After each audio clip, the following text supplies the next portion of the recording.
Okay, tip number 4. Tip number 4 is the bonuses and ride streaks are your friends. Use that strategically. You can make significantly more money if you plan your driving around the busy times, obviously, when there's going to be bonuses and ride streaks. Usually ride streaks, they give you $9 for completing 3 in a row, $12, $15. Well, you do 3 rides, throw in an extra $15. All of a sudden, that's an extra $5 bonus per putt. That can actually give you a nice, if you make $10 a ride, maybe $8 a ride, $7 a ride, whatever. If they're short rides, right? That's $21, $22, $23, and then another $15 on top of that. That's $35, could be $40 an hour. So use the streaks and the bonuses to your advantage.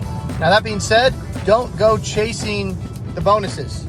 If you see a $5 bonus somewhere, it's 1 mile away. Okay, maybe shoot over there, snag it, and get that. But you see a great bonus, it's $10, and it's 10 miles away. Don't go chase it. By the time you get there, it's probably going to be either significantly reduced or gone.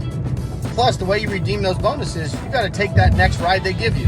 So if you drive 10 miles and that $10 bonus shrinks down and then becomes $2, even if you hit it, and then the next ride you get takes you into some area that you really don't want to go to, you're not going to be happy. You're going to be frustrated, and it's not going to be a pleasant experience. So don't chase the bonuses. If they're close, grab them, and definitely pay attention to the streaks and try to drive when they're giving you those streaks. It's just free money. Tip number 4.